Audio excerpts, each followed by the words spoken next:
जिस सभा में श्याम सुंदर श्री कृष्ण बैठे हो, द्वारकाधीश श्री कृष्ण बैठे हो, वहां ऐसा प्रश्न पूछना नहीं चाहिए कि किसकी पूजा करूं।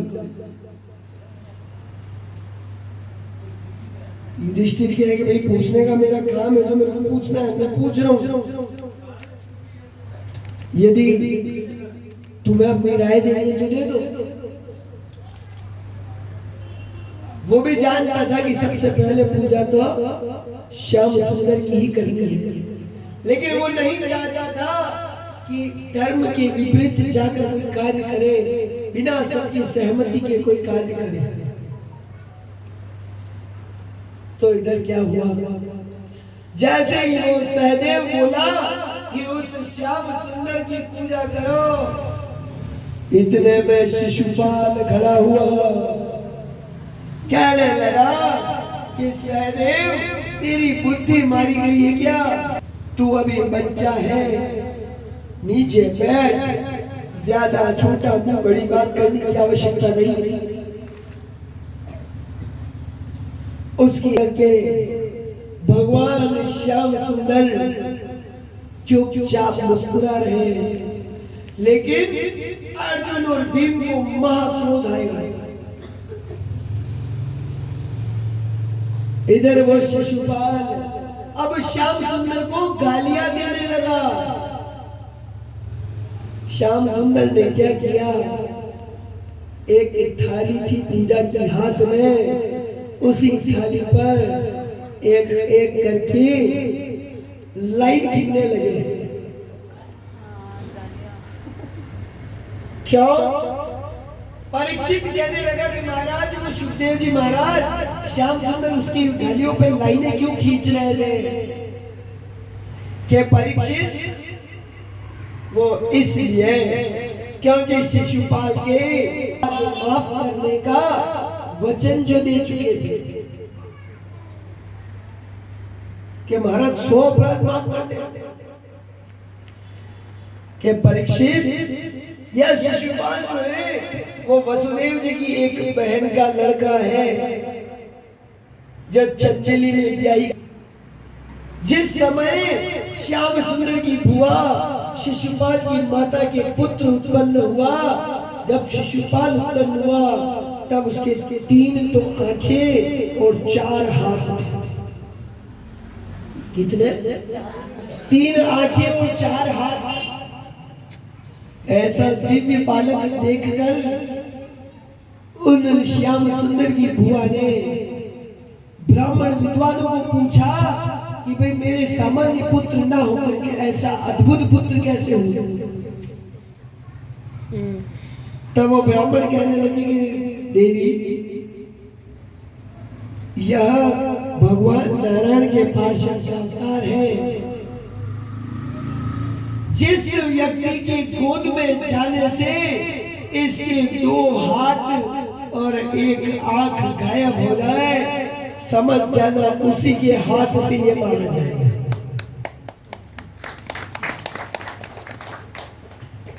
अब वो उनकी जो बुआ वो घर पे आए, तुरंत अपना बालक उसको गोद में दे दे। जहां जाए जो करे वह अपने बालक हर व्यक्ति की गोद में देते जाए, कि क्या पता किसकी गोद में जाने से वो बालक के 2 हाथ और 1 आंख गायब हो जाए। उस समय गोकुल वृंदावन मथुरा से आने के लिए श्याम सुंदर मथुरा आए थे। कंस को मारा, गुरु की यहाँ शिक्षा ग्रहण करके आए, साधारण पूर्वक जीवन बिता रहे थे श्याम सुंदर। उन्हीं दिनों में शिशुपाल की माता अपने पीहर गई वसुदेव जी की यहाँ।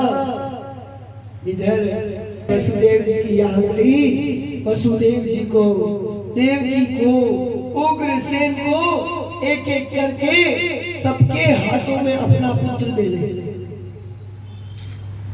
कि किसके हाथों से मेरा पुत्र मारा जाए पता तो चले।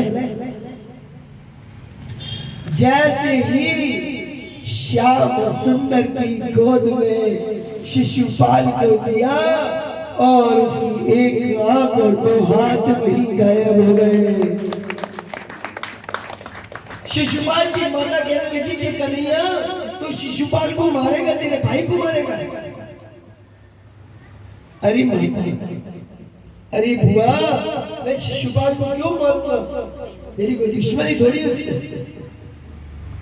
अरे कन्हैया, इसके कर्म विभाग में लिखा है कि जिसकी गोद में जाने से इसकी एक आंख और 2 हाथ गायब हो गए वही इसको मारेगा। तो क्या तू अपने भाई को मारेगा? अरे नहीं बुआ। इतने में बुआ कहे कि कन्हैया वचन दे मुझे। कन्हैया ने कहा कि माता, मैं वचन देता हूं कि मैं तुम्हारे पुत्र के 100 अपराध माफ करूंगा, लेकिन 100 के ऊपर एक भी यदि किया फिर नहीं छोड़। शिशुपाल की माता विचार करने लगी कि मेरा पुत्र तेरे 100 अपराध क्यों करेगा विचार। भाई ये तो इसका 1 अपराध हो, 2 अपराध हो तो समझ में आता है, 100 अपराध क्यों करेगा। कि माता जब ये 100 अपराध नहीं करेगा तो मैं मारूंगा भी नहीं इसको। अब इधर राज्यसभा में शिशुपाल एक एक करके गालियां दे, श्याम सुंदर 100 अपराध गिनने थे तो एक एक करके लाइन खींचने लगे। अब एक एक करके शिशुपाल गालियां देता जाए, एक एक करके लाइन पूरी होती जाए।